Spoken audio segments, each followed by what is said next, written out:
Madame, Monsieur, bonsoir. Bienvenue dans ce journal à la une de l'actualité. Ouverture ce vendredi matin du Salon international de l'agriculture, des ressources animales et halieutiques SARA 2025. Le monde agricole se retrouve autour de la transformation agroalimentaire, condition indispensable à la souveraineté alimentaire en Afrique. Le Premier ministre, qui a présidé la cérémonie d'ouverture, a partagé la vision de la Côte d'Ivoire au niveau agricole. La directrice générale de l'UNESCO, élevée au grade de commandeur de l'ordre national, Audrey Azoulay, a été décorée hier lors de la remise du prix Félix Houphouët-Boigny pour la recherche de la paix. Elle s'est réjouie de la bonne collaboration entre l'UNESCO et la Côte d'Ivoire pour la promotion de la culture et de l'éducation. Plus de 4000 pèlerins déjà en terre sainte en religion entamé le 17 mai dernier. Le programme de voyage se poursuit. Le 11e vol du contingent étatique est arrivé à Médine. Les pèlerins vont passer 3 jours dans la ville qui abrite la noble mosquée du prophète Mohammed. Voilà pour l'essentiel. Merci de choisir RTI 1 pour vous informer. Tout de suite, le Sahara 2025 est grand ouvert ses portes depuis ce vendredi au parc des expositions d'Abidjan. C'est un rendez-vous avec de nombreuses opportunités pour les acteurs du monde entier. Le Premier ministre Robert Begré-Mambé a représenté le président de la République à la cérémonie d'ouverture. La Chine, pays invité d'honneur, partage son expérience avec la Côte d'Ivoire. Jean-Luc Gbangbo, Zakaria Traoré. Ambiance de fête à Port-Boué. La salle polyvalente du parc des expositions affiche complet dès les premières heures. Jeunes, élèves, étudiants, agriculteurs, investisseurs, tous convergent vers ce rendez-vous biennal du monde agricole, le Sahara, qui ouvre ici sa 7e édition. Sur les stands, les exposants se déploient. Plus de 1000 entreprises attendues pour une affluence record estimée à 500 000 visiteurs en 10 jours. Objectif, valoriser les savoir-faire, capter des marchés, nouer des alliances. C'est la 3e fois que nous participons au Sahara. On espère de tout cœur que notre vidéo va partir loin et que nous aurons des partenaires partout dans le monde. Je suis venue pour la première fois à Sahara. Avant, on faisait des événements, mais c'est la première fois qu'on participe à l'événement pour chercher des partenaires gagnant-gagnant entre le Sénégal et la Côte d'Ivoire. L'ouverture a été marquée par une fresque géante ivoiro-chinoise, symbole d'un pont culturel et agricole entre les deux nations. Car cette année, la Chine est pays invité d'honneur. La Chine et la Côte d'Ivoire sont de véritables amis fondés sur la sincérité et la confiance mutuelle, ainsi que des partenaires engagés dans une coopération gagnant-gagnant. Du côté ivoirien, l'hommage est clair aux bâtisseurs du secteur. Le ministre de l'Agriculture a salué la résilience et la performance des producteurs. Chers amis producteurs, grâce à vous, notre pays est aussi champion d'Afrique et même du monde dans bien de produits agricoles. À la faveur donc de la mise en œuvre du PNIA 2, les productions vivrières ont connu une croissance appréciable.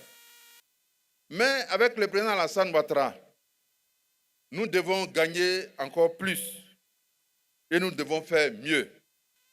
Nous en appelons à la perspicacité des investisseurs pour détecter les nombreuses opportunités qu'offrent l'agriculture, les ressources animales et halieutiques, l'économie verte et les ressources en eau de notre pays, afin que ces investisseurs lient avec notre pays un partenariat solide sur plusieurs générations. Du sol au stand, de la terre à la technologie, le Sahara 2025 s'ouvre sous le signe de l'innovation et du dialogue des cultures. 10 jours pour penser, échanger, bâtir ensemble l'agriculture de demain. On quitte Port-Boué pour la commune d'Abobo qui bénéficie de travaux d'amélioration de la desserte en eau potable avec la construction d'un château d'eau de 5000 m² et la réhabilitation d'un second de la même capacité. C'est le fruit de la coopération ivoiro-espagnole d'un montant de plus de 14 milliards de francs CFA.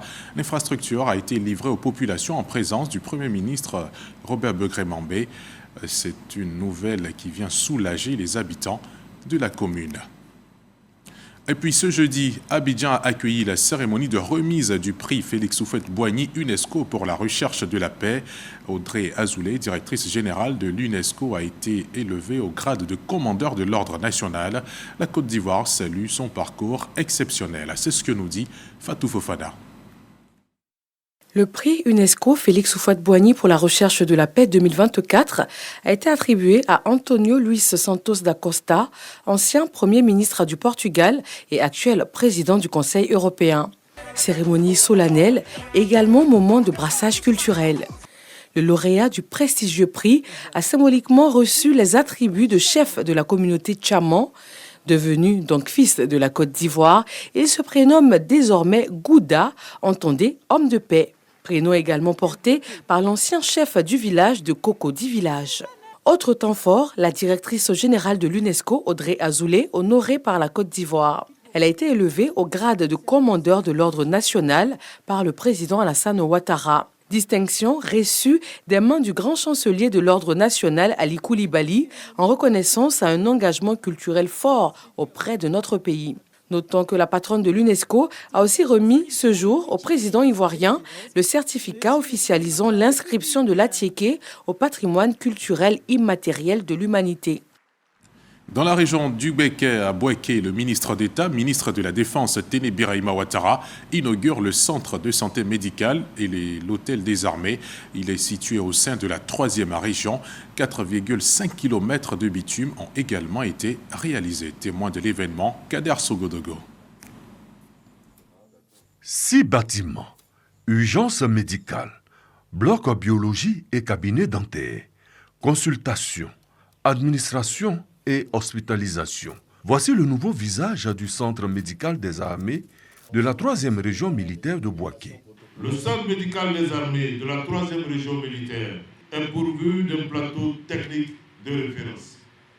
Dédié à la santé des personnels et de leurs familles, il étend également ses prestations aux populations riveraines, contribuant ainsi à resserrer les liens entre les forces armées et la nation. Ce n'est pas tout. L'hôtel des armées, il est situé en face du centre médical. 2 infrastructures majeures qui traduisent l'élan de modernisation de l'armée ivoirienne. Ces ouvrages, qu'ils relèvent de l'infrastructure bâtie ou de l'aménagement routier, incarnent une volonté résolue, celle de rehausser la condition militaire à la mesure des sacrifices consentis. Ce que nous bâtissons aujourd'hui est un legs pour les générations futures. Pour une mobilité parfaite, la 3e région militaire de Bouaké a bénéficié de 4,5 km de voirie bitumée. Pour le ministre d'État, ministre de la Défense, Téné Birahima Ouattara, la consigne est claire. Le centre médical que nous réceptionnons aujourd'hui est un édifice de proximité. Il vient combler un tant soit peu le vide laissé par l'ancien hôpital militaire de Bouaké dans le soutien médical de nos hommes et des populations vivant dans le Béquet. Je voudrais donc demander à nos médecins et à l'ensemble des personnels appelés à exercer dans ce centre d'en prendre grands soins. Ils doivent faire en sorte que les patients militaires ou civils qui fréquenteront ce centre ressortent d'ici satisfaits de la qualité des prestations et de l'accueil. Pour notre part, nous prendrons toutes les dispositions à l'avenir pour continuer à améliorer les plateaux techniques de ce centre et renforcer ses ressources humaines afin d'en faire une référence en matière de santé. Tous ces travaux ont été réalisés sur 2 années. La visite des lieux a permis d'apprécier la qualité du travail. À des milliers de kilomètres de Bouaké à Bruxelles, il s'y tient la réunion ministérielle sur le multilatéralisme entre l'Union européenne et l'Union africaine. Au centre des discussions, la paix, la migration, la gouvernance et les relations commerciales. Le ministre du Commerce et de l'Industrie représente la Côte d'Ivoire à cette table ronde. Souleymane Diarra-Souba a plaidé pour une véritable réforme de ces questions. Lancine Bakayoko. Au cours de cette table ronde stratégique ici à Bruxelles, les échanges ont porté sur les enjeux majeurs pour l'Europe et l'Afrique. La paix, la sécurité et la gouvernance, le multilatéralisme, la prospérité partagée et la migration. Selon Souleymane Diarra-Souba, il y a nécessité à asseoir un multilatéralisme renouvelé, fondé sur l'inclusion et la participation active de tous les acteurs. Notre engagement, c'est pour le multilatéralisme, parce que c'est à travers ce principe, en fait, que les États africains, les États en développement pourront profiter des avantages et des bienfaits du système économique mondial qui se met en place. Il affirme qu'un multilatéralisme robuste, co-construit, permettrait de faire face durablement aux défis globaux tels que les conflits armés, les tensions géopolitiques, ainsi que les effets du changement climatique. La synergie des actions entre nos deux continents qui représentent environ 1,9 milliard de personnes, plus de 40% du système des Nations Unies, en se mettant ensemble pour toutes ces raisons que nous connaissons, des raisons historiques, nous pouvons peser lourd dans la balance.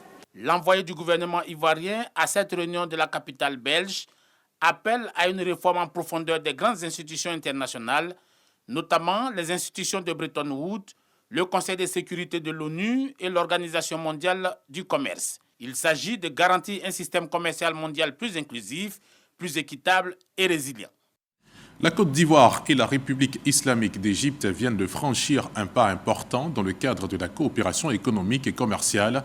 Une mission de la Fédération des industries égyptiennes séjourne à Abidjan du 19 au 23 mai. Le Forum d'affaires Côte d'Ivoire-Égypte en ligne de mire vise plusieurs objectifs. Établir des relations avec les homologues ivoiriens, explorer les opportunités de coopération et développer des partenariats commerciaux et économiques.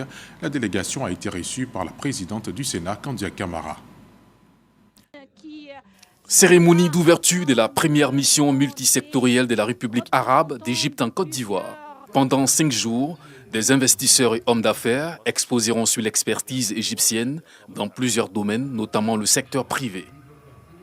À la tête de la délégation égyptienne, Dr Chérif El Gabali affiche la volonté de son pays à approfondir les relations commerciales et économiques avec la Côte d'Ivoire. L'Égypte et la Côte d'Ivoire, je voudrais dire que les deux sont membres de l'accord de zone interafricaine de libre-échange, mais moi je voudrais que l'accord d'échange commercial guidé soit validé et également activé.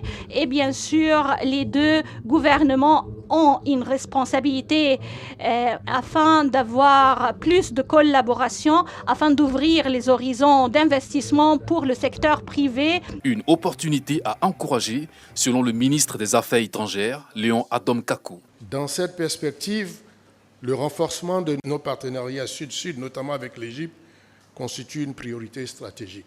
Il nous revient donc de capitaliser sur nos atouts respectifs pour bâtir une coopération économique et commerciale durable et équitable. Ce forum s'inscrit dans la continuité de la récente visite en terre égyptienne de la présidente du Sénat, Kandia Kamisoko Kamara. J'ai la ferme conviction que les complémentarités entre les économies ivoiriennes et égyptiennes peuvent être mises à profit dans des secteurs aussi variés. Je souhaite également que cette mission permette d'identifier des projets concrets et de poser les bases d'un partenariat structurant entre les secteurs privés ivoiriens et égyptiens, soutenus par nos institutions parlementaires respectives.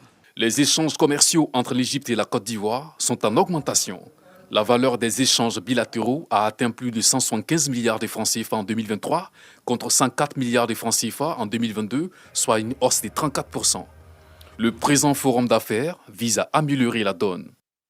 On prend la direction du Maroc à Casablanca. L'ONG Novafrique a organisé ce vendredi une série de panels consacrés aux défis du développement en Afrique.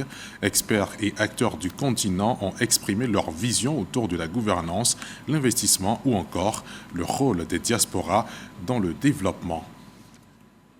Au niveau de l'industrie, l'eau, l'énergie et la construction au cœur du salon 3 en 1, cet événement ouvre ses portes en juin sur les bords de la lagune ébriée. Les organisateurs ont donné le ton lors d'une conférence de presse.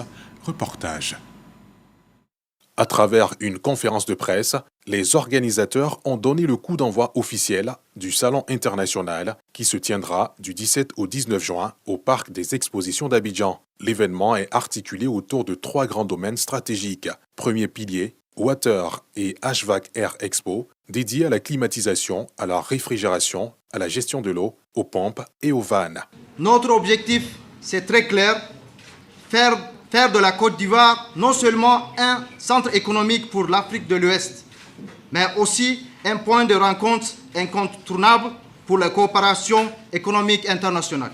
Deuxième volet, Build Expo, centré sur le bâtiment, la décoration, les matériaux et les grandes infrastructures. C'est un honneur pour nous d'être ici cet après-midi au lancement de cet événement important, de ce salon important qui va réunir les professionnels venant d'un peu partout d'ailleurs et d'Afrique pour venir exposer leur savoir-faire. L'État, dans sa mission régalienne, c'est de loger en fait ceux qui sont dans le besoin, ceux qui sont dans le secteur informel. C'est pour ça qu'il faut qu'on se batte ensemble pour que les coûts de production des matériaux puissent permettre à la réduction des coûts de production des maisons. Enfin, Power and Electricity Expo mettra l'accent sur les énergies renouvelables, l'électricité et l'environnement. Des centaines d'exposants sont attendus pour penser les solutions d'avenir et créer des opportunités de partenariat.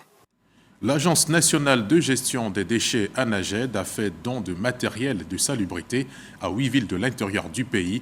Au total, ce sont 84 collectivités qui ont reçu de l'institution une dotation d'une valeur de plus de 6 milliards de francs CFA. Un geste salué par les bénéficiaires qui promettent en faire le meilleur usage qui soit. Grâce Kando. Près de 6 milliards de francs CFA de matériel de salubrité distribués aux collectivités au titre de l'année 2024 par l'Agence nationale de gestion des déchets ANAGED. Ce jour, 8 communes viennent clôturer la liste des 84 collectivités bénéficiaires. Elles reçoivent également leur dotation. On est régulièrement confronté à la gestion des déchets et avoir ce si gros don venant de l'ANAGED, en tout cas c'est un gros soulagement pour nos services techniques. Maintenant à nous de bien l'utiliser, de bien pouvoir mettre ça au service de la population et d'en faire bon usage. Diokoye, c'est la porte d'entrée de l'Ouest. Il y a des dépôts sauvages un peu partout. Ça vient combler un grand vide qu'on avait à Diokoye. Nous disons merci à la directrice de l'ANAGED. Nous disons grand merci au président de la République qui est l'initiateur. L'initiative s'inscrit dans le cadre du programme d'appui aux collectivités. Cette initiative s'inscrit dans la vision de l'ANAGED de renforcer durablement les capacités des collectivités territoriales en matière de gestion des déchets. Depuis 2013, notre engagement s'est traduit par la dotation en matériel de nombreuses communes, mais aussi par des formations ciblées et l'élaboration de plans d'action concrets. Pour 2025, l'ANAGED se projette avec le projet communautaire de salubrité de type TIMO axé sur l'économie circulaire, une approche novatrice qui crée des emplois locaux à travers la valorisation des déchets. On prend la direction du centre du pays, Yamoussoukro, le 3e site des villages SOS Côte d'Ivoire. Cette année souffle sa 10e bougie. La célébration est placée sous le parrainage de la première dame Dominique Ouattara, une défenseur inlassable des droits de l'enfant. Les festivités marquant ces 10 ans d'existence ont déjà démarré et vont s'achever avec la soirée gala ce samedi 24 mai dans la capitale politique ivoirienne. C'est ce que nous dit Sidonie Davila. SOS Village d'enfants de Yamoussoukro fête ses 10 ans d'existence, une décennie dédiée à offrir un foyer, un amour, un avenir à des enfants privés de protection parentale. Les festivités promettent d'être riches en moments forts. On a des journées portes ouvertes, on a une caravane des enfants au siège du Sénat pour donner un message de plaidoyer à l'autorité du Sénat. C'est également une occasion pour nous de faire le bilan de ce qu'on a pu faire en 10 ans. Même si l'heure est à la fête, les besoins restent nombreux. Nous avons comme objectif de célébration pour ces 10 ans l'acquisition d'un mini-car pour le transport de nos enfants. Aussi, nous avons au sein du village l'électricité qui nous coûte beaucoup cher et ça empiète un peu sur notre budget. À l'aube de cette célébration symbolique des 10 ans d'existence de SOS Village d'enfants de Yamoussoukro, les responsables expriment leur reconnaissance envers tous les partenaires et bienfaiteurs qui soutiennent leur mission et lance par ailleurs un appel renouvelé à la solidarité. Pour contribuer, c'est tout à fait simple. On a le parrainage avec les fiches d'inscription. Se rendre au village, comme aller sur le site SOS Village d'Enfants Côte d'Ivoire, sos.ci. Donc, il aura accès à la plateforme d'information sur le parrainage et à les formulaires de parrainage et à les formulaires de paiement sur lesquels il peut s'inscrire et souscrire. On a aussi les comptes de paiement à distance à travers les téléphonies. Ce soutien sous forme de parrainage ou de dons est essentiel pour que les histoires d'espoir continuent de s'écrire au sein des villages SOS. Dans l'actualité politique, le RHDP prépare activement son deuxième congrès pour juin prochain. Le parti mobilise ses bases et affine sa stratégie à l'approche de la présidentielle d'octobre 2025. Le comité d'organisation et le comité scientifique ont donné les grandes articulations de ce rassemblement. C'était en présence de nous Sangaré. Le rassemblement des oufouettistes pour la démocratie et la paix se prépare activement pour son deuxième congrès ordinaire prévu les 21 et 22 juin prochains. Deux dates que la formation politique souhaite inscrire dans l'histoire du parti. Le samedi 21 juin, ce sera donc l'ouverture du congrès au parc des expositions de Port-Boué, où on attend environ 7000 congressistes. Ce seront donc les secrétaires de section, les secrétaires de zone, tous les hauts responsables du parti. Donc ils vont se retrouver donc le premier jour. Le lendemain, le dimanche 22 juin, au stade Alassane Ouattara de Bempé, on va donc faire un très grand rassemblement d'au moins 70 000 personnes pour prouver que le RHDP, c'est vraiment le plus grand parti de Côte d'Ivoire. Retenez que c'est un congrès qui permettra, outre la révision des textes, d'élire le président du parti, de désigner notre candidat, le candidat du RHDP à l'élection présidentielle. Je voudrais simplement vous dire que c'est un congrès qui permettra de renforcer notre offre politique au peuple de Côte d'Ivoire et de sceller une fois de plus ce pacte de confiance, d'engagement et de sacerdoce pour la consolidation de la paix. En prélude à ce rendez-vous, le RHDP lance des pré-congrès éclatés dans les 47 régions politiques que compte le parti. Une manière de mobiliser la base, de recueillir les contributions des militants et d'impliquer toutes les structures dans les décisions à venir.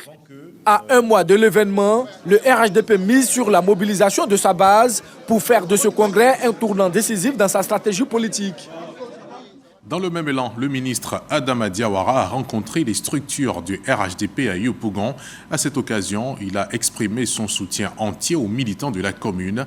Il leur a aussi demandé de préparer dès maintenant, octobre 2025. Ahmed Traoré. Pour la victoire éclatante du RHDP, dès le premier tour de l'élection présidentielle d'octobre 2025, Adama Diawara sonne la mobilisation à Yopougon. Au cours de sa rencontre avec les structures de base de sa formation politique, il insiste sur l'importance de maintenir la vigilance et de continuer à convaincre les populations et autres indécis des acquis du président Alassane Ouattara. Toutefois, il insiste sur deux points, la paix et la sécurité. Il faut aller vendre, c'est le cas vraiment de le dire, vendre le bilan du président de la République, le bilan 2011-2025, qui se passe de tout commentaire, et ainsi que le programme de gouvernement 2026-2030, qui est plus qu'alléchant pour la population ivoirienne. Et je leur ai demandé également qu'au-delà du caractère développement du bilan du président de la République, il faut également insister sur le fait que depuis l'accession du président au pouvoir, le pays est en paix et les frontières de notre État sont sécurisées. Les départementaux, les structures spécialisées, notamment l'Union des jeunes, l'Union des femmes et l'Union des enseignants, les secrétaires de section, les délégués des zones ont pris part à ce rendez-vous qui s'est déroulé dans un climat de solidarité et d'engagement. Le coordonnateur adjoint RHDP de Yopougon a profité pour faire des dons symboliques. Nous savons que c'est un homme très généreux. À chaque fois qu'il a l'occasion, il vient à Yopougon rencontrer l'encadrement politique, les mains chargées. Nous sommes en période électorale, donc les défis à venir, c'est d'être mobilisé, c'est d'être vraiment sur le terrain pour qu'en octobre 2025, le RHDP puisse remporter la victoire. La jeunesse RHDP de Yopougon donne rendez-vous pour un giga-meeting le samedi 24 mai à la place Figayo. En religion, le programme de voyage du Hajj entamé le 17 mai dernier se poursuit. Plus de 4000 pèlerins ivoiriens déjà en Terre Sainte. Le 11e vol du contingent étatique est arrivé à Médine. Les pèlerins vont passer 3 jours dans cette ville qui abrite la noble mosquée du prophète de l'islam. Envoyés spéciaux en Arabie Saoudite, Walter Amadou Ouattara et Baba Diakité. Aéroport international Félix Houphouët-Boigny d'Abidjan, terminal dédié au Hajj. Dans cette salle d'attente des candidats au Hajj 2025. Certains vont en Terre Sainte pour la première fois, quand d'autres sont sur le point de réitérer le voyage. C'est mon 2e Hajj, toujours à la recherche de Dieu, parce que tout s'acquiert sur le chemin de Dieu. Avant le vol, c'est un peu un sentiment de stress et puis un sentiment de joie aussi, parce que c'est un voyage spirituel. Sur l'organisation mise en place, les impressions sont bonnes pour l'heure. C'est le premier Hajj pour moi. Je trouve que ça a été très bien organisé, on n'a pas perdu de temps. Et à chaque étape, il y avait des instructions et puis des gens pour nous dire ce qu'il fallait faire. Après 7h45 de vol, l'oiseau de fer reliant Abidjan à Médine se pose au grand bonheur des voyageurs de ce 11e vol. Ce grand vendredi, Dieu merci, le vol s'est bien passé. Je remercie le président de la République qui a permis de bien organiser le pèlerinage. Nous allons prier pour la paix et on a commencé avec nos guides depuis l'aéroport Félix Houphouët-Boigny. À l'accueil des autorités consulaires et du commissariat du Hajj. À ce jour, nous sommes approximativement à 4200 pèlerins accueillis. Les choses se passent bien à tous les niveaux, au niveau du logement, au niveau de la restauration, au niveau du transport interurbain. Les premiers vols ont déjà commencé à se rendre à la Mecque. Nous venons d'accueillir le 11e vol du contingent étatique des pèlerins de Côte d'Ivoire. Si au nom du consul général, je voudrais donner quelques conseils à nos pèlerins. Parce que pour d'autres, c'est la première fois qu'ils voyagent et surtout le climat d'ici est aride. Leur dire de s'hydrater au maximum, de boire beaucoup d'eau. Que Médine, c'est une première étape. Le Hajj a besoin de beaucoup d'énergie, beaucoup d'endurance. Et nous prions Dieu que nos parents soient à la hauteur, Inch'Allah. Ces pèlerins resteront 3 jours durant à Médine avant de se rendre à la Mecque. Les 3 jours seront faire les ziyarats. Première chose, chez le prophète d'abord dans sa grande mosquée qui est Raouda, qu'on doit le faire ziyara. Et après ça, il y a des ziyarats Uhud, Ashab al-Uhud. Et après ça, il y a Masjid Quba. Après ça, il y a Masjid Kiblaté. Rappelons que le Hajj est le 5e pilier de l'islam. Il est recommandé à tout musulman qui en a les moyens de l'accomplir. On regagne la terre de Burnie où le corps préfectoral et la police nationale étaient récemment réunis pour une séance de sport collective. Ils ont été soutenus dans cette activité par le ministre de l'Intérieur et de la Sécurité, Vagondo Diomandé. Les détails de cette activité avec Pascal Koné. Plus de 500 personnes issues du corps préfectoral et de la police nationale à cette 2e édition. Au programme, étirements et marches. Dans une ambiance bon enfant, ils ont arpenté les rues de la commune du Plateau.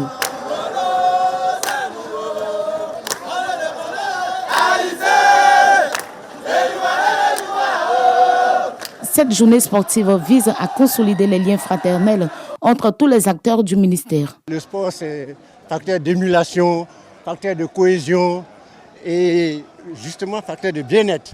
Donc de temps en temps, il est bon qu'on se retrouve tous ensemble comme ça, tout grade confondu, pour travailler physiquement notre corps. En tout cas, je suis heureux d'être ici.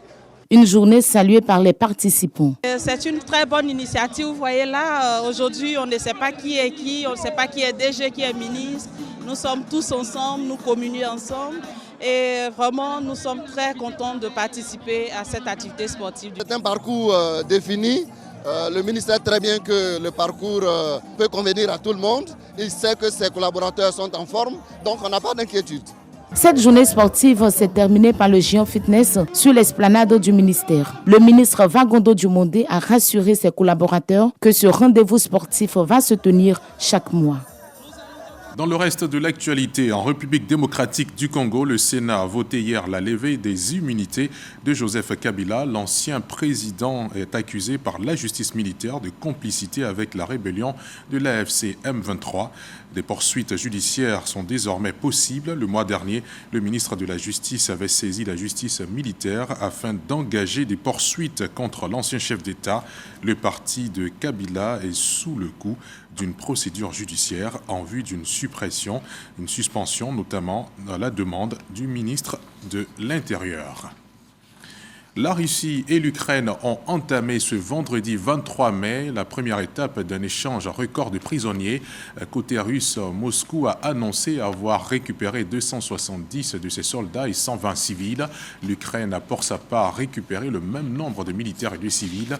Cet échange doit au total impliquer 1000 pour 1000 prisonniers de guerre. Il avait été convenu lors des négociations directes entre la Russie et l'Ukraine à Istanbul mi-mai. Les étapes suivantes sont attendues samedi et dimanche. L'échange de ce vendredi avait été annoncé par Donald Trump qui pousse les deux à obligatoirement négocier pour mettre fin au plus vite au bain de sang. Et c'est la fin de ce journal. Merci de l'avoir suivi. Retour de l'actualité demain à 6h30.